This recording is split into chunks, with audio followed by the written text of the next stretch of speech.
I am from Haryana. My ancestral village is called Saharanwas. It's about 5-6 kilometers from a town called Rewari. My parents still live there. We have agricultural land, but I obviously don't till it. So if a farmer is someone who actually tills the land, I don't. And nor can I claim to be son of a farmer. My father was also a teacher.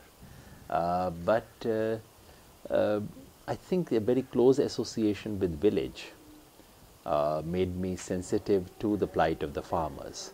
And even before people noticed me in public life, when they thought I was doing psephology, elections and so on, even then I used to spend a lot of my time with social movements, with farmers' movements. So in a sense, my association with farmers' movement goes back about 30 years. It is when Mahendra Singh Tikait had done that famous rally in Boat Club. I was there, and we were then part of an organization called Samata Sangathan, which was created by someone called Sri Kishan Patnaik, who has written extensively about Indian agriculture and farmers. So under his influence, I started thinking systematically on the farmers' question. And my ambition was that we would, that at some stage I have to go back to my village, settle there and, think about rural India and agriculture. And when I entered politics through Aam Aadmi Party, which became more visible, at that point too, my focus was on farmers. So when I was in charge of Haryana, we launched a farmers agitation in Haryana on behalf of the party. And when we came out of the Aam Aadmi Party, even then we continued with our passion. So in the last 2 years, I've spent 2.5 years, ever since coming out of Aam Aadmi Party, I've spent most of my time, attention on the question of farmers. In year 2015, we did a tractor march from Punjab to Delhi to protest against Land Acquisitions Act.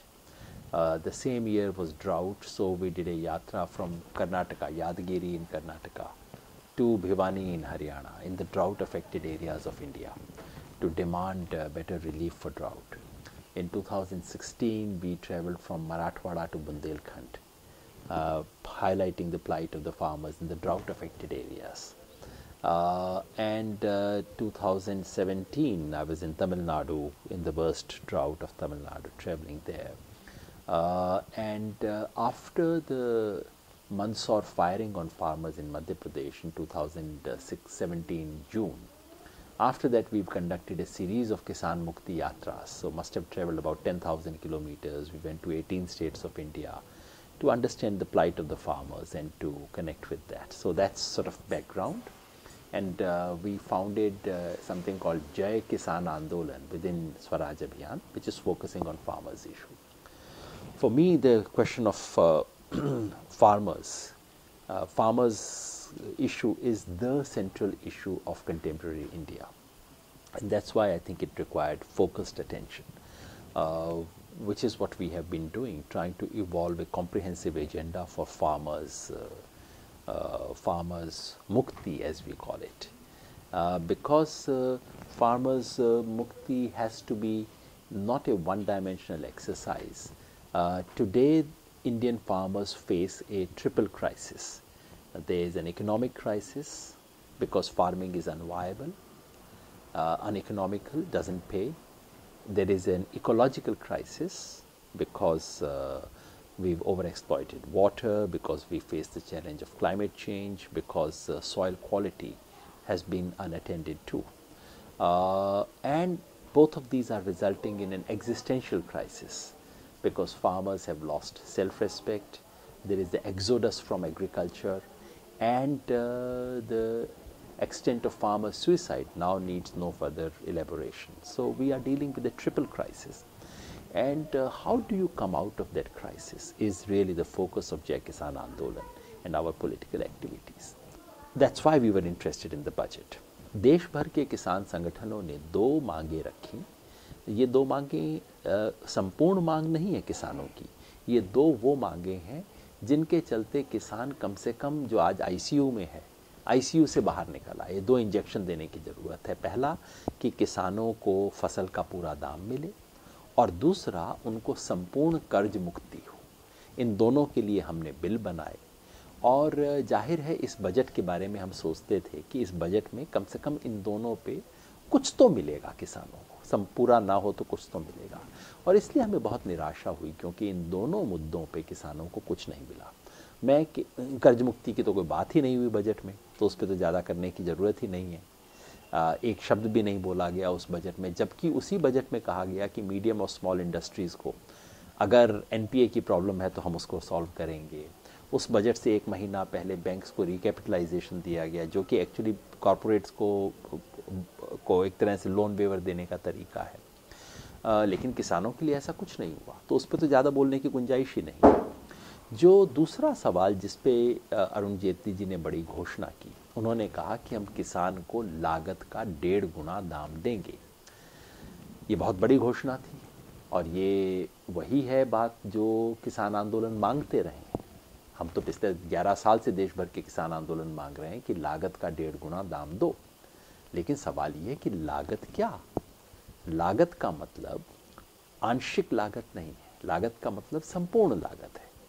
अगर CACP की भाषा में कहूँ तो लागत का मतलब A2 नहीं है, लागत का मतलब A2 प्लस FL नहीं है, लागत का मतलब है C2, जो कि कॉम्प्रिहेंसिव लागत है। यही स्वामीनाथन कमीशन ने कहा था कि C2 प्लस 50% दो। यही किसान आंदोलन मांग रहे थे, बीजेपी और आरएसएस के संगठन भी यही बात मांग रहे थे, और यही बीजेपी ने प्रॉमिस किया था। लेकिन 4 साल तक अपनी प्रॉमिस पूरा ना करने के बाद जब अरुण जेटली जी को याद आया कि अब 5वां साल है, अब तो कुछ बोलना पड़ेगा, और देने की इच्छा थी नहीं, पैसा निकालने की नीयत नहीं थी, तो उन्होंने क्या किया? उन्होंने लागत की डेफिनेशन चेंज कर दी, जिसे गोल पोस्ट शिफ्टिंग बोलते हैं। उन्होंने वो शिफ्ट कर दिया और C2 को बदल के A2 प्लस FL कर दिया, और कहा कि हाँ ये हम दे देंगे। ये बिल्कुल वाहियात घोषणा है। वाहियात इसलिए है कि ये तो पहले से ही मिल रहा था। उन्होंने खुद कहा कि ये तो रबी में तो हमने ऑलरेडी दे दिया है। उन्होंने रबी की बात करने की बजाय वो ये भी कह सकते थे ये तो 5 साल पहले दे चुकी थी। कांग्रेस सरकार के राज में भी A2 प्लस FL पे 50% ज़्यादातर क्रॉप्स में मिल रहा था। इसमें क्या बड़ी घोषणा की बात है? तो ये तो बिल्कुल धोखा है किसानों के साथ। ये किसान नहीं मांग रहे थे। और अगर A2 प्लस FL की ही बात करनी थी इन्हें, तो फिर नरेंद्र मोदी 2014-15 में जाके देश में इतना प्रचार क्यों कर रहे थे? कांग्रेस आपको 50% नहीं देती, मैं दूंगा। कांग्रेस तो दे रही थी तब तो 50%, तब क्या प्रॉब्लम थी? जाहिर है सरकार धोखा कर रही है। ये सरकार के एफिडेविट से भी जाहिर है। सरकार ने 2015 में एफिडेविट दिया था सुप्रीम कोर्ट में, जिसमें सरकार ने कहा था कि स्वामीनाथन कमीशन के कॉस्ट की रिकमेंडेशन को हम फॉलो नहीं कर सकते, क्योंकि इससे मार्केट डिस्टॉर्शंस आ जाएंगे, सरकार ने कहा था। तो अब सरकार, तब C2 था उसका मतलब, अब सरकार उसका मतलब बदलने की कोशिश कर रही है। लेकिन वादे को अगर भूल भी जाएं, आप देखें कि इससे एक्चुअली फ़र्क क्या पड़ेगा। जो अरुण जेटली की डिक्लेरेशन है और जो किसान संगठन मांग रहे थे, उसमें अंतर क्या है? अंतर कम से कम 500 रुपये पर क्विंटल पर क्रॉप है। कुछ क्रॉप्स में तो 2000 रुपये क्विंटल तक का डिफरेंस है। ये जो अरुण जेटली वाली कॉस्ट जो है उससे जो MSP बनेगी और जो किसान संगठन मांग रहे थे, अब वो तो ज़मीन आसमान का फ़र्क है किसान के लिए। तो दूसरा कि अगर अरुण जेटली सचमुच वो वायदा पूरा करते जो स्वामीनाथन आयोग ने कहा था, तो उनकी जेब से पता है कितना खर्चा होता? 33,000 करोड़ रुपया उनको खर्च करना पड़ता। वो करना नहीं चाहते थे, तो जो अब घोषणा की है उससे कितना खर्चा होगा?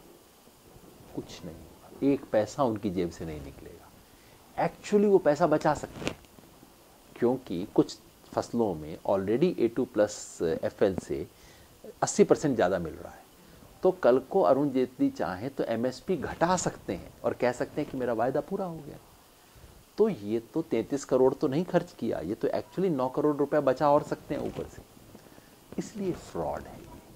किसानों को जो मिल रहा था वो भी कम कर सकते हैं, और ये भी कह सकते हैं कि हमने कुछ बहुत बड़ा कर दिया।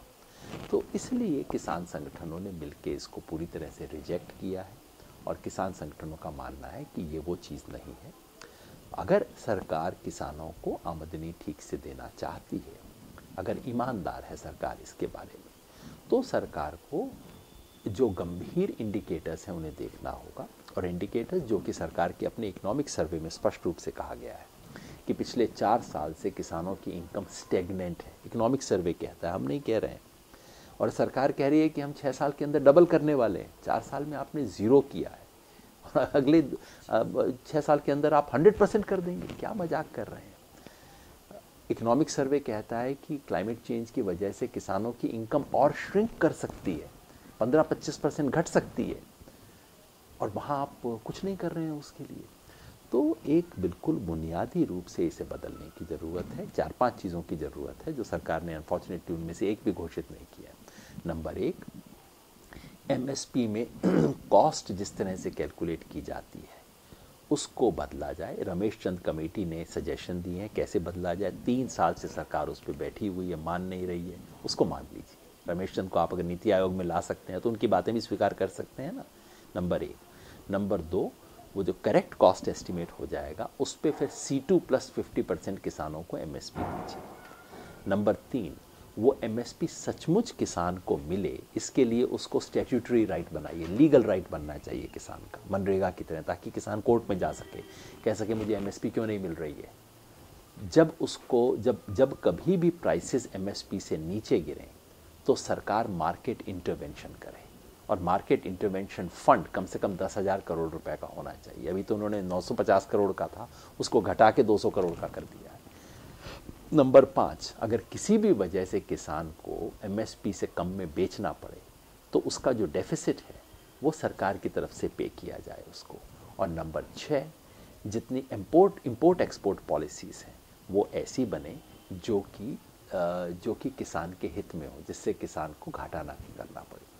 अनफॉर्चुनेटली इस बजट में इन 6 में से किसी का भी कोई सीरियस इंडिकेटर नहीं मिला, इसलिए हमें कहने पे मजबूर होना पड़ा है कि ये धोखा है किसान के साथ। और हमने जय किसान आंदोलन की तरफ से फैसला किया है कि अब जो खरीदी का सीज़न आ रहा है, जो अभी शुरू हो गया, ऑलमोस्ट चने का सीज़न तो शुरू हो गया है, इस सीज़न में हम देश भर में, मैं पर्सनली, हमारे सब साथी देश भर में मंडी घूमेंगे और वहाँ देखेंगे कि किसान को जो भी सरकार ने एमएसपी डिक्लेयर किया है क्या वो भी मिल रहा है क्या, और अगर नहीं मिल रहा तो वहाँ आंदोलन करेंगे।